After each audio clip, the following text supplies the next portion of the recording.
took that chance on myself by quitting a very lucrative job that had profit sharing and a great salary, and it was career as an artist that was very rare, and left that. But I took the money that I had my profit sharing and that I saved, moved to New York without a job, with only one friend that I knew there, that I lived with. We were roommates, and a portfolio, and took a chance on myself and moved to New York. And that's where things really took off for me. I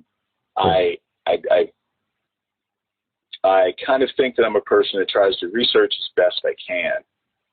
It was a risk, but I knew that I wanted to work in advertising, and I knew that I wanted to work in fashion illustration. That was something that I was drawn to at that time. And so in those days, this is decades before computers existed, so I opened a phone book and just looked up the addresses of department stores, advertising agencies, and just started calling and trying to ask for appointments to show my work. And one thing led to another, and my career began less than a year in New York. And so I found success quite early in New York in advertising. Wow. Yeah, I'll just move ahead to 10, 15 years later, after living in New York. Actually, it wasn't. It was probably 7 years later. I had, by that time, become very successful in advertising art and as a fashion illustrator, and it built a name for myself, and that it even led to an agent suggesting that I show a poster publisher my artwork. And I took the meeting just on a lark, on a whim, because I'd never thought about poster art or fine art as something that people would be attracted to, because I'd only done commercial art, which was shopping bags for Bloomingdale's and department stores, and advertising illustrations for ads for fashion and newspapers and magazines, and things like that, and publicity illustrations for fashion designers.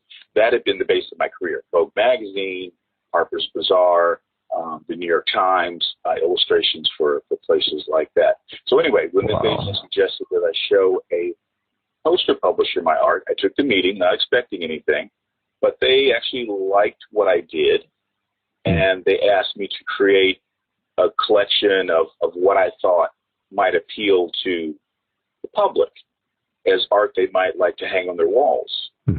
So I took some time, did my research, which I tend to do, and came up with a little collection of art.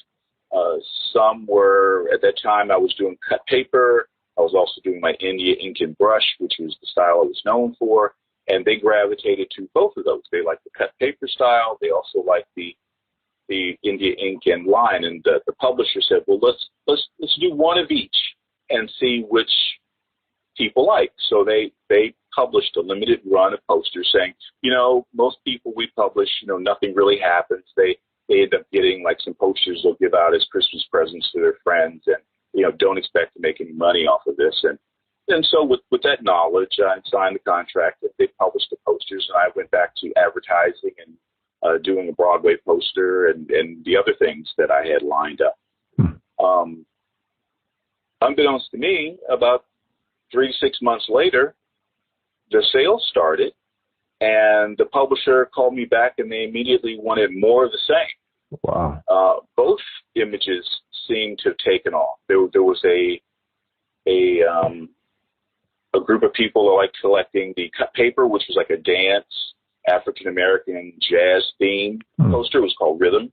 And then there was a romantic image called Embrace, which was the first romantic image I had done, a line drawing, very simplistic, just black line on a white field with only accent being red, the red of the lips of the girl in the image. And that really sold gangbusters, so they wanted more of that, definitely, and some more of the cut paper. And so that's what propelled my career in New York, which led me to being in a financial position where I could afford a house. I'd been a renter in New York, like so many other people, and I bought a house in the country in New Jersey. Wow.